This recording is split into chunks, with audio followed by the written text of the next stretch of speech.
Hello, hello. What's up, people who still want to watch Sapphire Steel content? Um, yeah, we had a look over some of the meta. We did the meta report over on the meta finder, the charity Kiwi Birds tier. Um, and we also did some testing as well for Kiwi Birds. Right now, Sapphire Steel ramp. I just don't know which direction to go with the testing. I'm leaving that to greater minds. But um, with Kiwi Birds, of course, I the first thing I wanted to do was just basically revert back to set six and then build upwards because right now the meta, what pretty much everyone's done is just reverted back to their set six list because it completely made sense. We took out the biggest like hitters and the biggest cards in the game because of that the bans that hit, which made everyone just go, well, we're just going to probably go back to set six meta. So that's why we're seeing like the DKP list do quite well. Purple Steel kind of always has just been this toolbox of like burn cards and steel control, so they didn't really change much there. Amber Steel kind of gets a bit more of a better game now because Sapphire Steel Coil isn't around anymore, which was really, really a rough matchup for them. And Ruby Amethyst is always going to be Ruby Amethyst's thing. It just doesn't have to include all of its Sapphire text anymore, like the locations and stuff like that. And Green still comes to the meta again. So, yeah, it feels very much like Set 6 meta all over again. But, of course, for Keybirds, like, I had a list in Set 6 that worked very well for me. I was getting the results I wanted from events with it. And I definitely would still say I'd still play that list. Like, I'm going to Germany at the end of the month to play in an event, a two-game format event. And I'd bring that list, but of course, I want to try out the cards that we got in set seven that we can still play that aren't going to be banned anytime soon, hopefully. Which meant I went to Belle because we were watching events. I think there was no real other cards that I thought were as big. I would never be opposed to anyone putting like Bagheera in their list, Lady Cluck in their list, maybe trying out Jasmine or Aladdin. But I think overall Belle was this powerhouse card that we got to play for a while because we had eight cantrip items that we could play on turn one, draw us a card, play Belle, and start singing removal. And I thought that was great. It really improved our win rate on the draw, I think, because if you got Belle out singing Let the Storm, you could control the board quite a bit, and you had this 3/3 that could also trade, so she used to like 2 for 1 and also draw your cards as well, or cycle your cards. So I was like, yeah, great. I really want to do that. I always thought that Cubert on the play is this consistent powerhouse of a deck that Alice warding into Pluto into getting everything resisted up is great, and then just playing these powerful characters off the top like Gantu and Robin Hood um, into some like locations and stuff like that was just an awesome play. So I was like, yeah, if we can find a way to still be using Belle after Fortisphere has been removed from them, that'd be great. And also I saw someone on Blurple playing Belle, and I was like, we can't be going into set seven and the only deck that actually can play Belle is Blurple. Like that would just be mad in my opinion. But that might be the reality because we tested her for a weekend and it just didn't feel great at all. I still, again, like everyone's completely valid to their own deck building and their own deck design. Like if you are playing Belle in your deck and you've been playing locally or whatever, and it's been working out for you and this video, just you're like, well, this doesn't make sense because when I play Belle, it works. That's completely fine, completely valid to your reasoning, but I can give you my thoughts on it. So we played it for a bit, and again, I was like, well, I really want Belle to be singing Let the Storm early on because it just evens things out. On the play, what I can do is I can still just mulligan for a strong curve. You know, I can just play one of these one drops into two drops into Alice Pluto ward up and just outrace them and, throw Smeeze on the board and just throw Robin Hood and just quest out. And it didn't really matter what the characters were as long as Alice Pluto and we were consistently putting a character down on each on the board each turn. That felt fine to me. On the draw is where you want to try and start swinging it back. And in set six, one of the best cards to help us on the draw was Robin Hood because we were able to shift and get this big character out early on. And he could start doing trading. He would gain you lore when you trade. Like if you had a Calhoun and a Robin Hood and you were trading up and presenting these big bodies or like these powerful characters on the board, it was a way to swing the tempo and get back into the game. So I was like, I want to keep them around. And I want Belle as well because that's just more percentage to win on the draw. Of course, the only real change is the Fortisphere is gone. And after just playing for a while, it just felt kind of very rough because the mulligan got way trickier than just trying to aim to get a very strong curve. And, on the draw, trying to get those double spells and those powerful tempo swings like Robin Hood Shift or like, Pete into Sing Strength. was always a good way to tempo swing on the draw. It felt even worse because we had this opportunity to mulligan into this high roll. I think Belle on the draw. I'm going to mainly talk about on the draw because that was where I wanted Belle. I didn't really mind playing Belle on the play. I felt like you could just do your simple curve and win the game with that. But on the draw, I definitely wanted to aim to try get Bell out on the board. But I think we were operating with a 46% chance if we full sended, like if we kept a Porp or whatever, or we kept one Bell. And that wasn't the best odds, but it's just below halfway, just below 50%. So I was like, maybe this will work. It never seemed to work at all. And when we got it, what it would usually do is end up making us have to throw away our strong curve because we were aiming to get this.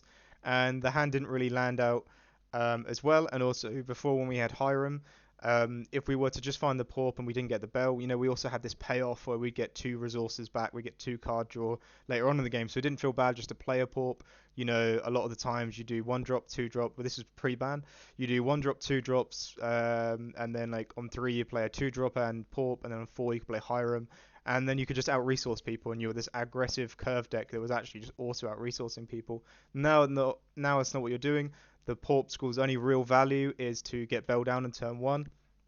Um, of course, that would you can do some of the things with Porp School. You can heal, your Pluto back up, or you can trade and hit something and then heal. You can keep a Smee alive for longer as well if you like. You can do some different plays with the Porp, but the overall thing is that you want to get the Porp down so you can get that Bell out on turn one. There was also that thing of like if you played the Porp at any time you draw a Bell, you can play it, and that overall caveat of they're inkable, which I think doesn't work for us because we only ink to 5. We don't really care about getting, oh, this card's just inkable, because it doesn't work for us. We want to, we know what we're going to ink. We only need to aim to get 5. So yeah, it wasn't just we can just throw these in the inkwell if we don't want them. Um, so it felt like if we didn't get Bell turn 1 and we didn't get that massive high roll of managing to get her out early, we were putting a bunch of low rolls in the deck, which for a curve deck is just quite rough. And as the deck's design is, we just sort of curve out and then we play strong 5-cost characters every turn. But drawing into a Porp School later on was always pretty rough. It really affected the game plan. Like, if you were to dock and you got a Porp School, yes, you play the Porp School and you draw a card, but that was going to be a nothing because we're only probably inking to about 5. Whereas before we could ink for a bit longer because we had Hiram out and he would allow us to draw and ink more of our stuff. We can't really do that right now. So yeah, it was just always rough. If you were to play Doc and get a Let the Storm and a Porpsicle, that was just game over. And I think as well, Let the Storm Rage On has to be mentioned as a card I'd want to include if I was going to play Bell, because just getting Bell down turn 1 is kind of great. It's pretty good, and again, that's why Blurple are playing it, because into a lot of matchups, like playing their purple 1-drop cantrips just wasn't enough. They wanted to get a strong body out so they could start trading. They could also sing Friends with it, which I don't think is like the major point, but it's also like not a bad for them to sing the early Friends. They just wanted a character out, but for us, I think we would want Let the Storm Rage On, because we would want to equalize the board with that and get the singing off. Their payoff is just better, and Blurple, they're going to be able to ramp into like Hades and Elsa and stuff like that and start winning the board that way. So the Bell for them was just a way to like null the aggression that some of the earlier decks had with their characters. Like Steel Song might have their Cinderellas or whatever, and they would just pick off all of their 1-drops, but if they played Bell, they had something to trade up. It could run into a Smee, or it could mean the Cinderella never gets to exert, and all of that awesome stuff. But for us, we'd want it to sing Let the Storm, equalize the board, draw a card, and next turn maybe she might trade, she might quest, she might do whatever. So for me, I think you need to have Let the Storm Rage on if you want to play Bell. But the issue is, so we're introducing this high roll of Bell and Popsicle.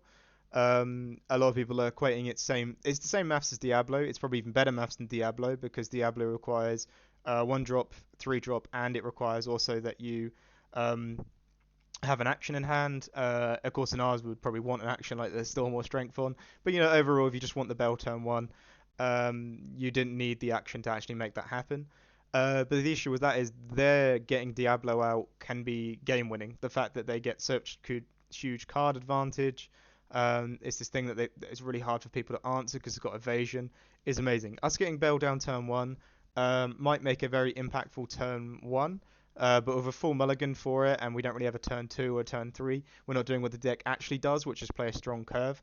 We're putting ourselves at such a disadvantage, so that feels quite rough. And again, Bell down turn 1 does not win you a game. It gives you a better chance into winning the game, but the joke is always that, like, do you have an answer for Diablo? No. Well, I probably won the game. Do you have an answer for Belle? Of course, you can't really answer Belle because she's a 3/3 body.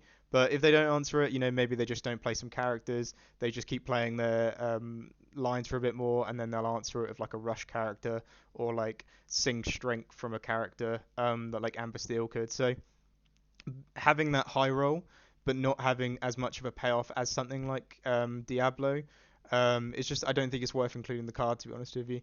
And just all the parts separately are quite bad as well. So um, not bad, but like let the Storm Rage on as a fair card, I think. If like Pete sings it or like any other 3-drop sings it when it's turn 3. But if Bell's singing it turn 1, it's just a busted card and it just does so much work. So drawing in to let the Storm Rage on later on in the game always felt very rough. Yes, it's cycled, but you'd have to have a singer do it, when most likely we'd want that character to either quest or start trading or do something like that. We wouldn't really want to just turn it sideways for 2 damage and then... I'm not going to say trading, so we probably want the character to quest. We wouldn't want it to be singing it. Every time we sing strength, it always feels quite bad, but you only have to sing strength when you have to sing strength. Maybe they've got a crab on board or they've got a powerful singer. So yeah, let the Storm Rage on just doesn't feel great. It's not inkable, so if we have it, we have to use it. Um, we can maybe dock and dump some of them, but overall, yeah, it needs to sort of have some uh, reason why we put it in the deck. Otherwise, it's just a very low roll to draw into. And then Popsicle again, like I said, all the things. It's not bad as a heal, draws 1 card, but if you're inking to 5 and you play Popsicle and you draw a 5-drop, it's like, I can't use this 5-drop now, past turn. Um, so that again is very rough. Belle herself is a vanilla 3/3, which means that if you just draw later on the game, you're just putting a vanilla 3/3 on the board when you've got these amazing 3/3s like John Silver and Pete. Um, and there's like other options as well we could include in that drop. We could just play a Lawrence instead that quests for 2. Um, so it's kind of like just separately they're all not amazing, and together they're a high roll that's potentially gives you like a better advantage into certain matchups, but doesn't win you the game the same way that Diablo does. So in my opinion, I think Bell is just not the card really for us to play. I'm just going to go away from probably start using it. If anyone does any testing, please let me know. That would be pretty awesome. I'm probably going to stick with the list that I've been showing here. And again, it looks very similar to what we did in set 6, but we're only really doing what every other deck in the format is doing, is just reverting back to what was in set 6, because set 7 basically isn't having as much of an impact anymore because the busted cards aren't playable or aren't as playable anymore. So yeah, as you see, it's no set 7 cards because we're yet to find any that are that useful. Like Bagheera's on the testing list. I think Lady Cluck, and again, all those set 7 cards that I'm mentioning right now, you could play them, and I wouldn't judge anyone for it. Um, but yeah, I think the way I'm going to approach the deck again, I can talk more about the deck's game design as well. The deck's like design and what we're trying to achieve here to help other people help improve their deck building and performance with the deck. Yeah, I'm probably sticking with this for most of set 7. We had a good run at the start of the set. We had a lot of fun with it, and now it's kind of like maybe just wait it out for Sapphire Steel players. So I'm talking about in general. Wait it out, and then we'll go into set 8, hopefully seeing some lovely, awesome new cards. But yeah, that was all my thoughts on Bell. I kind of want to just blurt them out there because I was talking about it a bit on Twitter. But yeah, hopefully any of that nonsense is useful.